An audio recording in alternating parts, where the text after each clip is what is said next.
Hi there. Thank you for joining me on this video about budgeting.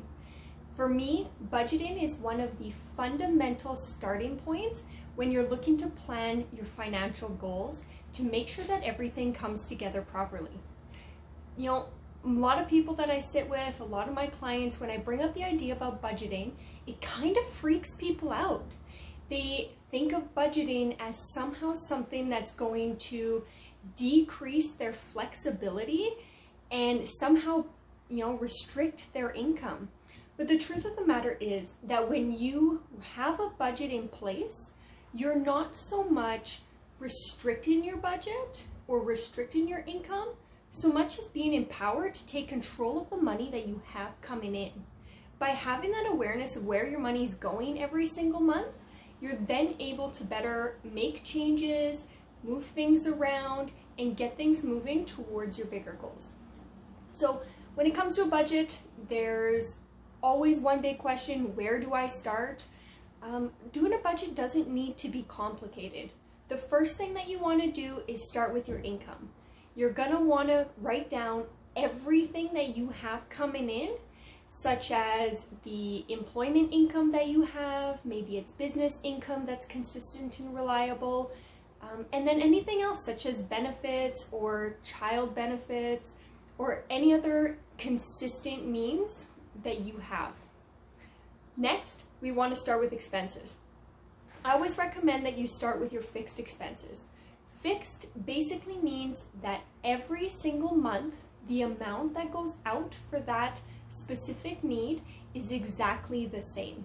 So some examples of fixed would be the cost of your mortgage or rent, your automotive payment if you have one, and things like insurance.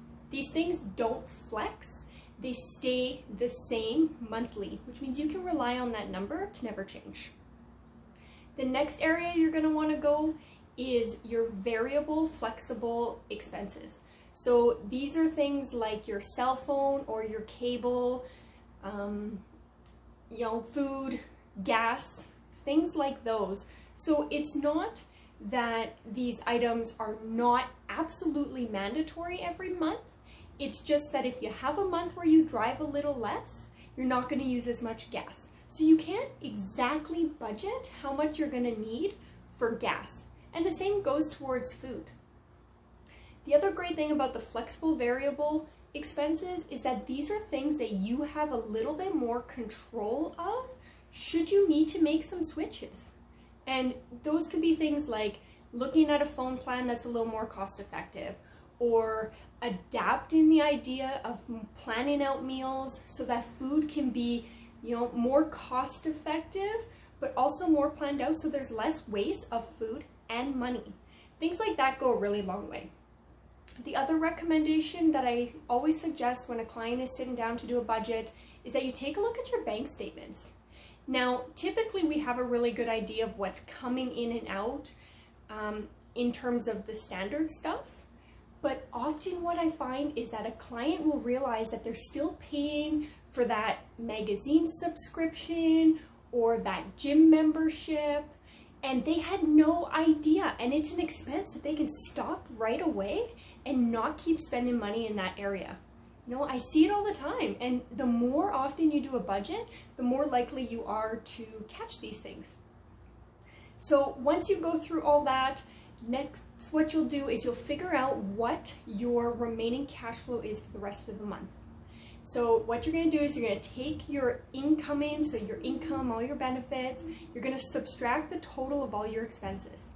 What's left at the bottom is going to be what remains at the end of the month.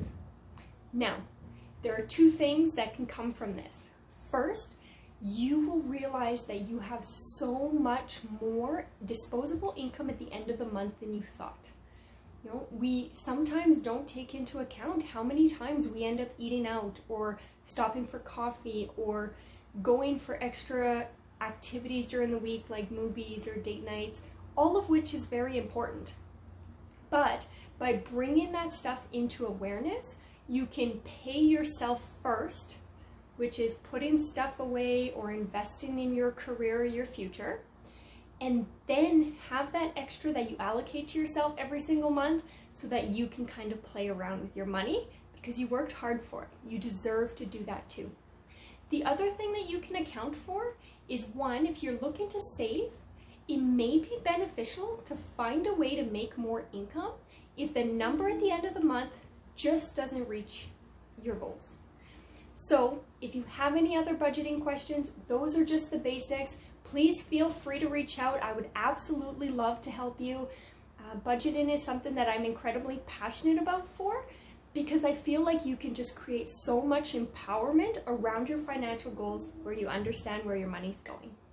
All right, everyone, I hope you have a fantastic day. Hope to see you soon on the next video.